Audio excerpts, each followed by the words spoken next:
এমনকি প্ল্যানিং আছে যে না বৃষ্টির দিনে আমি মরবো না, একদম ভালো সুন্দর একটা দিন চাই আমি মরবো, এমন বলা যায়? যায় না তো ভাই।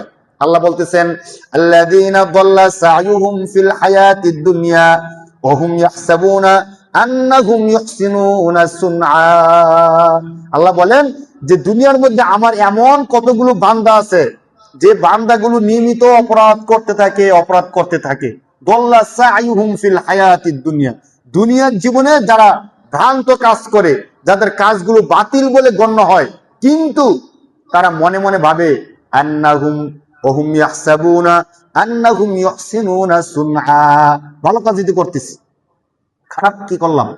ভালো কাজই করতেছি, আশা করি আল্লাহ ক্ষমা করে দিবে, অথবা আমি ক্ষমা চেয়ে নিব, অথবা আমার মাফ হয়ে যাবে, এমন মনে করতে থাকে। যখন এমন মনে করে তখন সে আর তওবা করতে পারে না। আপনাদেরকে একটা উদাহরণ দেই।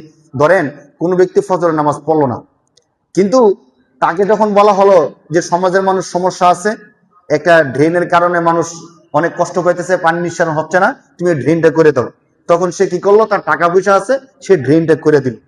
এখন সমাজের মানুষ সবাই তাকে বাহবা দিচ্ছে, মাশাআল্লাহ অমুক দানবীর আমাদের ড্রেনটা করে দিছে। অথবা ধরেন ড্রেনের উপর একটা সাঁকো তৈরি করে দিছে, মানুষ আসা যাওয়া কি হইতেছে? সহজ হইতেছে, মানুষ অনেক বাহবা দিছে। সে তখন কি মনে করবে যে আমি খারাপ করতেছি না ভালো করতেছি? বলেন তো, খুব ভালো করতেছি, ফজর নামাজ পড়ছি না তা তো তেমন বেশি কিছু না, কিন্তু আমি যে একটা সাঁকো তৈরি করে দিছি, হাজার হাজার মানুষ দৈনিক আসা যাওয়া করে, এই সবই তো আমি জান্নাত, বা এই সবের কারণে আল্লাহ আশা করি আমার সব মাফ করে আমাকে জান্নাত দিয়ে দিবে।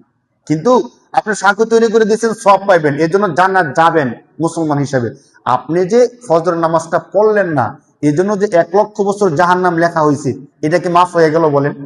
প্রত্যেকের কারণে প্রত্যেকটা আলাদা আলাদা বিষয়। আপনি ভালো কাজ করছেন, সব পাইবেন, আল্লাহ তাআলা সব দিবেন, এই জন্য একদিন না একদিন কি দিবেন? জান্নাত দিবেন, সেটা ঠিক আছে। কিন্তু আপনি যে নামাজটা পড়লেন না, এই জন্য তো আপনাকে শাস্তি পেতে হবে। শয়তান কিন্তু এটা বুলাই দেয়।